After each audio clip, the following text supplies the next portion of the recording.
Thank you for joining us. Now, detectives have once again searched Deputy President William Ruto's office over the 39 billion shillings fake military arms deal.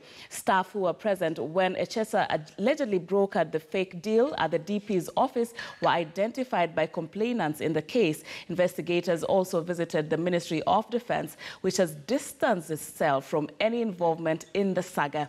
The two high-ranking officers were searched as former Cabinet Secretary Rashid Echesa and 3 others faced 12 fraud-related charges to which they pleaded not guilty. They were each released on a 1 million shillings cash bail.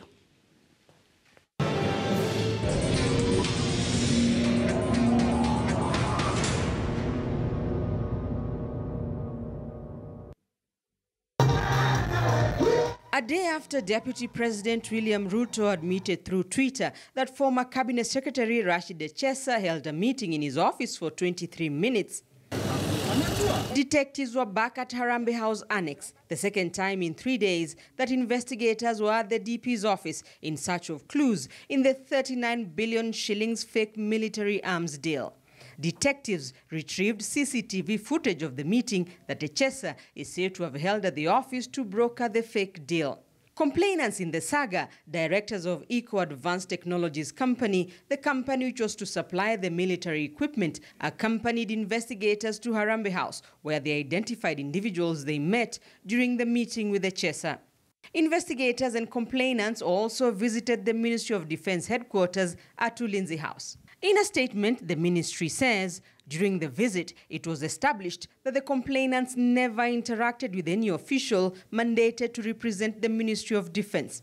The visit further revealed that the complainants have never been to Ulinzi House, the Ministry of Defense headquarters, as has been alleged, says the statement. Rashid Echesa was arrested on Thursday last week after leaving Ruto's office following complaints by directors of Eco Advanced Technologies Company who claimed Echesa had swindled them of 11.5 million shillings as consultancy fees to help secure the military equipment deal. Echesa spent the weekend in police custody as detectives searched his home on Saturday. On Monday morning, he was arraigned in court and charged with 12 counts, among them conspiracy to commit a felony, obtaining money by false pretenses, making a document without authority, and personating a person employed in the public service. Appearing before Senior Principal Magistrate Kennedy Cheruyot at the Milimani Law Courts, the former Cabinet Secretary pleaded not guilty to all the charges. He was charged alongside 3 others, Kennedy Oyo, Clifford Okoth, and Daniel Otieno, who pleaded not guilty to the charges. Echesa and his 3 co-accused were released on a 1 million shilling cash bail each. The case will be heard on the 3rd of March. Rita Tinina, KTN News. I had no idea that former Sports Cabinet Secretary Rashid Echesa would come to my office. Neither had he booked any appointment with me on Thursday last week. Well, that is the latest statement from Deputy President William Ruto, distancing himself from a multi-billion shillings military ware scandal alleged to have been fraudulently inked at his Harambee House Annex office. And as our political affairs reporter Murimi Mwangi now tells us, Ruto says that all his top aides were away from Annex office at the alleged time of the fraudulent Annex office deal, assisting him with his official duties at his current office. Known largely for regular short punchy tweets when pricked, Deputy President William Ruto's 456-word statement through his communications office on a matter as weighty as a suspected multi-billion shillings military ware scandal, said to have been hatched at his Harambee House office, was certainly no mean feat, as the country's second-in-command seemingly hung his longtime ally, former Sports Cabinet Secretary Rashid Echesa, out to dry. In the statement signed by Secretary of Communications in the Deputy President's office, David Mugonyi, Ruto denies ever scheduling any appointment with Echesa on the 14th of this month, when the latter is alleged to have fraudulently inked a 39 billion shillings deal with a Poland-based American at Ruto's Harambee House Annex office, using Defense Cabinet Secretary Monica Juma's signature for the supply of military surveillance equipment and guns. Ruto says he was on the material day working from his current office in the company of all his top aides.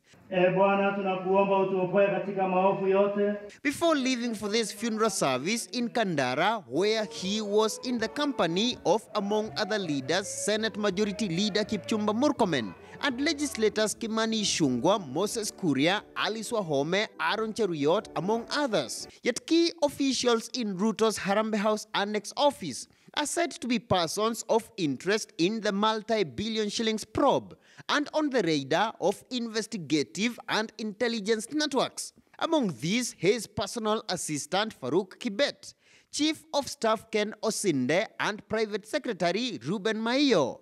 A probe, investigative sources say, had necessitated the weekend retrieval of the CCTV footage from Ruto's Harambee Annex office.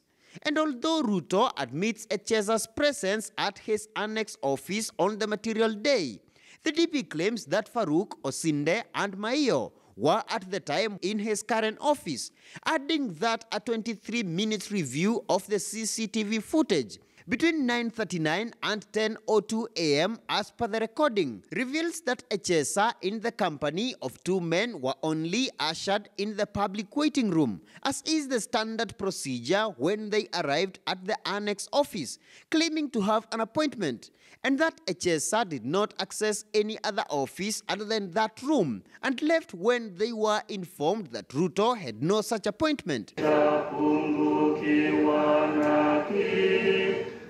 Terming attempts to drag his name into the scandal as political witch hunt, Ruto says that his office does not procure goods for any state department nor provide legal, technical, or facilitative services for signing of agreements, but with detectives at the Directorate of Criminal Investigations and the Office of Public Prosecutions keen to cement the fraud and personification case against Echesa. The two offices are certainly spoiling for yet another round of a vicious fight against the country's second-in-command as Echesa's trial begins in court. Murimi